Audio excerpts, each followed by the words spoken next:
We are back with some client cars, you guys. So behind me, we have a 2015 to 2021 STI. I couldn't tell you the exact year without looking at the VIN placard or having the bumper on here. But this thing, I already pulled fluids out of it, coolant and oil. The amount of metal that I just saw come out of this engine is absolutely diabolical. I don't know if there are any rod or main bearings left. There was quite a bit. It was all over the drain plug. It's one of the magnetic ones, so it captured everything that it could. Keyword there is could, because a lot more came out. This car is getting one of my V3 closed deck engines. FP black setup, the whole works. So it should be a pretty solid setup for him. After seeing the setup on ethanol, this car will probably do 500 to 550 is what I would presume. I mean, we'll see. We got cams, everything going in this engine, but let me give you a quick little view of the car and then let's start tearing this thing apart because I want to get this engine out today, tear the engine down tomorrow, and drop the heads off on Monday. The color choice on this is rather interesting. It is wrapped. I do like it. It's originally white. Up in the engine bay, we've got a Cobb front mount intercooler setup, Cobb LF bypass valve. I have no idea what turbo's on here. We have a Cobb downpipe I can see, Cobb redline intake, coil radiator. This is supposedly a built motor, but after seeing the amount of metal, it's not built anymore. Outside of that, I do see some injectors down there. I see a flex fuel sensor kit here. Factory fuel rails still. There's probably a boost controller tucked down there, I would assume. We do have a Grimspeed boost controller chilling also. So still see a stock map sensor. So we're gonna go through, completely rework this engine and get it to life. So with coolant and oil already drained out, let's start tearing this thing apart. We're just gonna kind of start on this side of the engine, work our way over. We'll take out intercooler piping, battery, and start getting as much out of our way as we can to start freeing up a lot more room in here.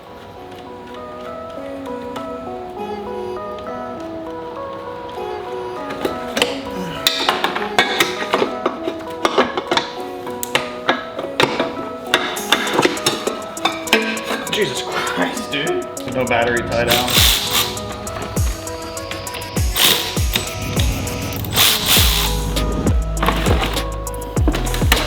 Also missing the battery in the bottom tray.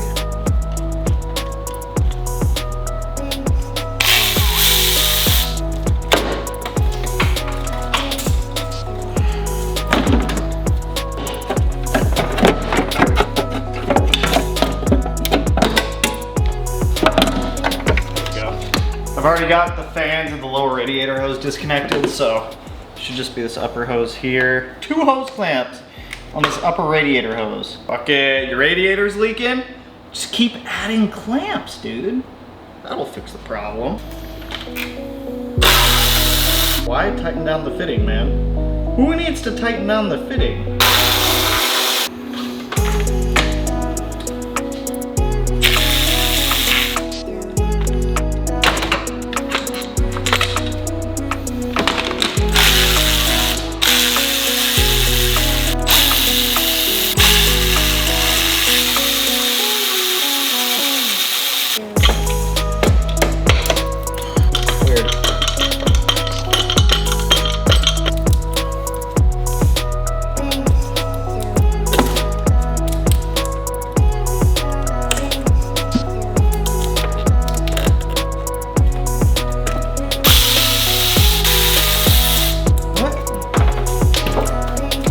What the fuck? What is this? This is embarrassing. If this left my shop, dude, I'd be so pissed. Pure and utterly lazy the way that so much of this is done, dude. Dude, there's no securement on vacuum lines for the boost controller. There's just nothing, dude. This is all done. I literally just can pull this shit apart. For a shop to do this, that's actually so fucking embarrassing. There's literally a bracket on this to bolt this in.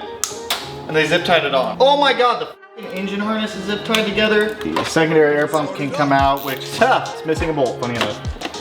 Surprise, surprise. Actually, I'm not surprised. I don't know if he's gonna wanna fix all this. This car does not have that many miles on it. I think this car has like 30K miles on it, and it looks like it's been f***ing ran through, dude. Another coil pack zip tied on. Like, this isn't even on.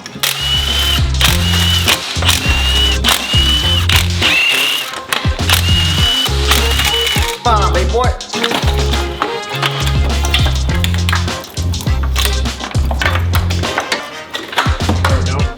Going through this, there's quite a bit wrong that I found. The power steering pump is held in with 1 bolt, and it's not even tight all the way. The AC compressor is missing 2, which normally that's fine. It's whatever, typically. Normally at minimum 3. Sometimes that one's a little bit of a pain to get to if you put the AC compressor on afterwards. So at minimum 1, 2, 3. This is just buy a factory hose. Just make it all proper. Everything is leaking. Keep in mind, this engine only has about 4,000 to 5,000 miles on it. AOS was routed extremely sloppy, and like, where's the clamp? We're not even gonna secure it, so it's just gonna piss oil everywhere. Like, I get it. We're all human. We all make mistakes, but like, this is ridiculous. The oil pan was pissing fluid out of it because it wasn't sealed properly. And there's just like, there's all of this small stuff, and all of this small stuff will compound. This main engine harness connection was damaged on this side, not allowing it to securely clamp down. Replace the harness or replace the connector. All 4 coil packs were just zip tied on, holding them in.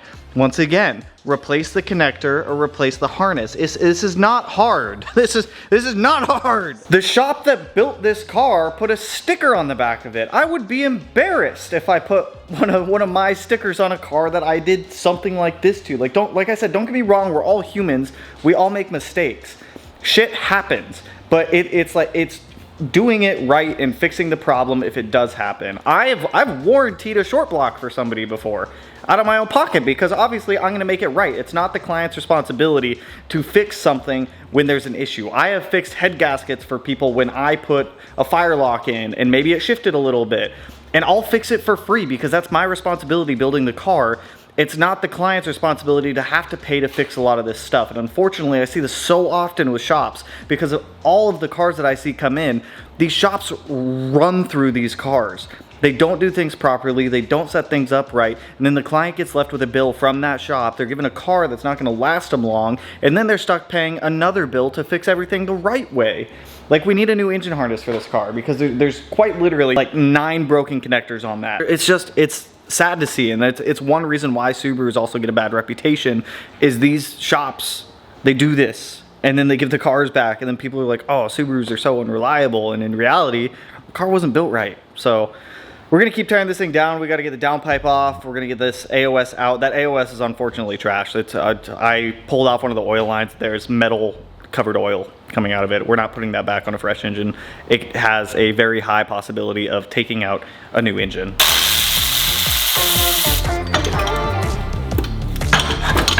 These are junkyard cylinder heads. They have the junkyard tag on them. EGR tubes crushed and not mounted. Well, that just comes right off. I have that clamp to get off. I'm actually surprised that the coolant lines have clamped, given everything else I've seen. Yeah, clamp didn't even do anything anyways, don't worry about it. Let's get Mr. Octopus out. Oh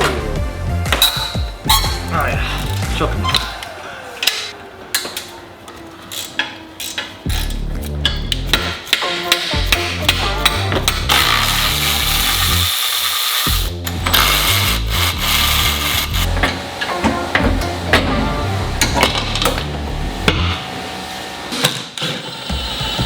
Ah, nice, that's perfect.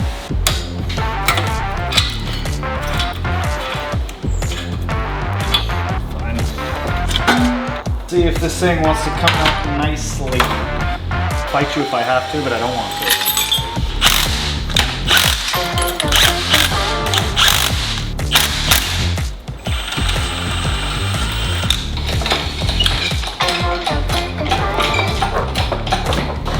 I can see it starting to separate. The crowbar of persuasion. First of all, I'll give my screwdriver back.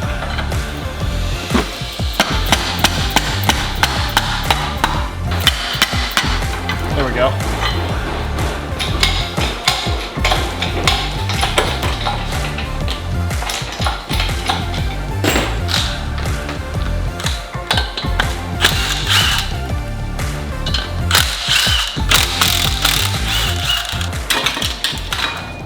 A fucking 6-punk?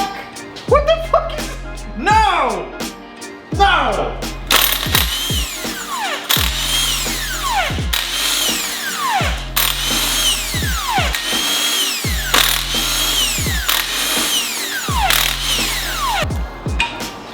We've got our engine out. This thing looks nasty. It looks straight nasty. So I noticed a couple things, missing studs, no turbo. There was no up pipe support bracket at all for the turbo. There's been a lot. One thing that did stick out to me, incorrect hardware on the backing plate.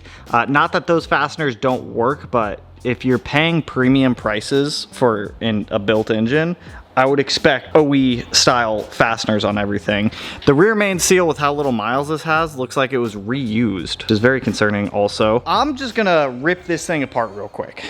We're gonna time lapse through it. We're gonna see what we find. We'll see if it's actually got built internals. We'll see if this engine was actually machined or if they just kind of slapped it together. Because right now, I personally don't know. I started tearing this apart and there's a couple of things that caught my eye immediately. I took off the covers for the AVCS cam gears. Oh my God. I have built hundreds of these Subarus. I've never seen that much metal build up inside of a cam gear before. The other interesting thing, as I mentioned earlier, this is a quote unquote built engine. Case half 703 right there.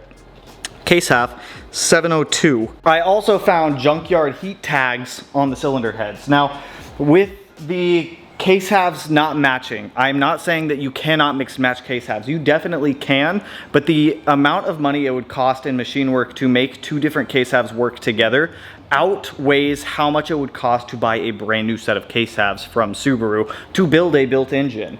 This customer got absolutely raked over the coals. He's got so much wrong with this. He paid for an Ace and timing belt kit. He got a really cheap Gates knockoff one. This is bad on so many levels. These Subaru shops take advantage of people so often. I see their cars come through, I point all this out, and I haven't called out a single shop. I'm starting to think I should, because this is getting absolutely ridiculous. Like I said earlier, we're all human, we all make mistakes. Owning up and fixing the mistake is really what matters. The shop completely blew him off on this. It's so bewildering to me to see shit like this come through. I don't know, let's tear this thing down. It's just gonna get worse. I already know. The heads are gonna be toast. The heads are gonna be scrapped. He's gonna have to buy new heads. Fuck, dude, I feel bad for him. Let's see just how bad these other cam gears are. I don't even think I need to put the oil bucket there with how much metal's in there.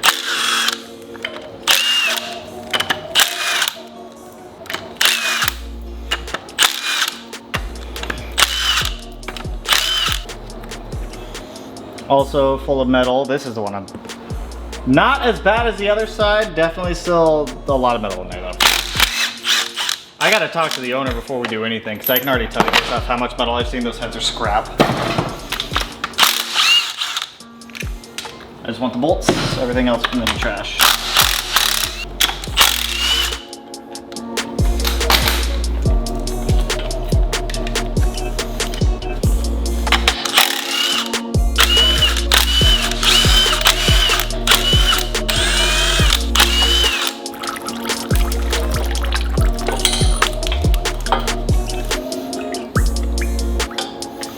Is that at least a Subaru water pump? No.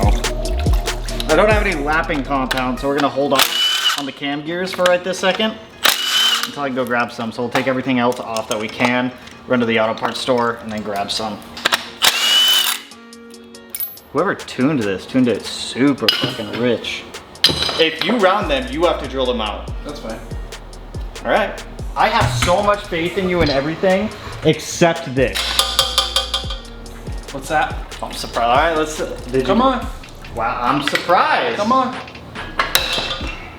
Every time everybody else does this, they round. I don't know what fucking special mechanic wizardry you encompassed when you were born, but this is some bullshit. This is some bullshit, Bobby.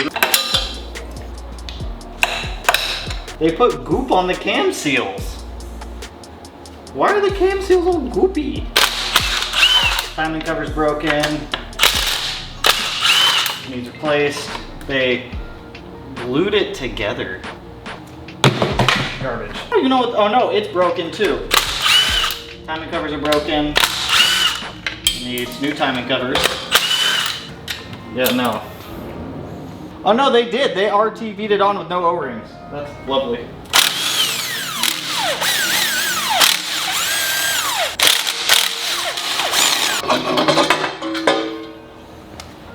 Now let's see what's going on inside the oil pan. Half of these are 10 mils, the other half are 6 millimeters.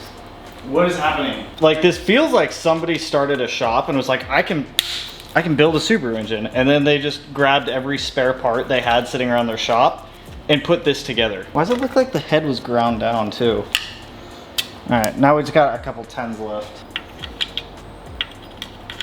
They filled the removal hole with sealant.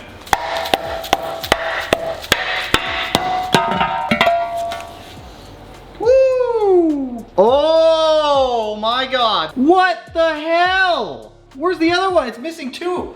That bolt's missing back there, and so is that one right there. Where's the other bolt? Dude, what the fuck? Let's see what is hidden in here. There's that bolt. Windage tray. I'm guessing it was a main bearing and not a rod bearing, but I mean, I guess we'll find out here in a sec. I'm assuming it was a main bearing. With reusing cases, it makes way more sense for it to be a main bearing. I already took the other cylinder head off, and unfortunately there is obviously damage on that. 331, 331. At least these cam caps all match.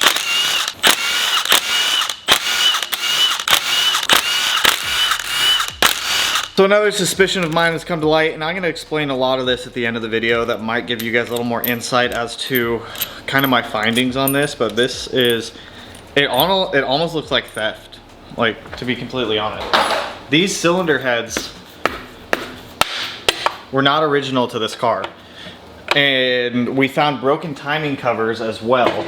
That engine has never been apart, and the timing covers that I pulled off were JB welded together. When you crack a timing cover, you break a timing cover, just replace it. They're cheap. They're not that much money. But with seeing old broken timing covers on there, cylinder heads with junkyard heat tags on them, it makes me think that this shop, especially with the bottom end and everything else that we found, it makes me think that this shop took his good running long block and gave him whatever this is. Like, I wouldn't call this a built motor, I'd call this a hack job, because that's what it is. A part of me does want to call the shop out, but the other part of me doesn't think it's my place to do so. And quite frankly, all of this is scrap anyways. We're putting good new cylinder heads on here. On the other side, I found some rust and whatnot in the head, which is never a good sign. Factory gasket. This side surprisingly looks a lot better than the other side. The other side had quite literal rust and scoring inside the cylinder, but with the cylinder heads off, they did not machine this bottom end. I can tell you that right now looking at this. The bores on these are still 9950. I'll grab my calipers and even show you guys. They're still 9950. 9953. So we've got this engine torn down to a short block. I've got his car pushed out and put back in an overflow spot because we now need to order cylinder heads for this thing amongst a lot of other stuff. What it looks like this shop did is it looks like they took his OEM long block out of his car and kept it. I don't know if they sold it, put it in another car, or to be quite frank, what they did. The car, when he took it to them, it didn't have a bad engine, didn't have anything like that. He got talked into, from what it sounds like, doing a built bottom end. Quite frankly, the worst example of an engine I've ever seen. I've built hundreds of these cars. I've never seen anything quite like this, where you've got a casting of 703 and 702. Now, with Subaru engines, one cardinal rule is that you don't separate the case halves. With Subarus, the case halves are married together because they're line honed together. They are a unit. They are one, you don't divorce your case halves. If you do happen to have a situation where you absolutely need an engine and you only have two different case halves, you can in fact make it work, but you have to reline hone it, redeck the middle or the mating surface between the two of them, and it's not worth the money to make two mismatched case halves work. It's gonna be more or less cheaper to just buy a used set of matching case halves that are in good shape. I buy them all the time for anywhere between $100 and $300, or potentially even just buy a brand new set of cases from Subaru. It's probably gonna be cheaper that way. The bores on this are also a 99.5. Under the general principle of building engines for other people, one thing that I always do on every single one, obviously I use matching case halves because it's the right answer, the right way to do things. Whenever you do a forged piston, to get your piston to wall clearance set up ideal, I let my machine shop do it. And we always upbore, we always go to a 99.75 piston, so that way we can really dial in the piston to wall clearance and ensure that everything is proper. Whenever I send out an engine, I'll send out an engine to Outfront for machining. I'll send them a set of pistons with that engine to make sure that everything is kosher, everything is perfect on that engine for a client. This is a sorry excuse for a Subaru engine. They charged him $14,000. And this is what they gave him. Now, taking somebody's factory block isn't necessarily a bad thing. Like, sometimes I'll offer people the opportunity. I'm like, hey, I'll give you X amount of dollar discount if you want to give me your factory bottom end only, because I can use these as cores to build engines for other people. But this is borderline theft, in my opinion, for what they did to this. Man, I haven't seen anything like this. There's also rust in cylinder 4 on the 702 case half. Not the 703 case. Don't get me wrong, we're all human, we all make mistakes. It happens, but it's rectifying the mistakes. This is not like a human error mistake. This was knowingly put together this way and sent out the door. So I don't know if he can pursue legal action. I think that's something that he needs to look into. I have obviously and will provide all of the teardown footage for him, so that way he can do with it as he pleases. But just be careful, you guys. This is cold. Like, in my eyes, from everything that I've seen, they took his factory long block, either sold it, put it in another car, gave him that. Those cylinder heads have junkyard tags on them, the heat tags that fall off. So it's like those obviously they're not his original heads. It's not his original bottom end. It's sad.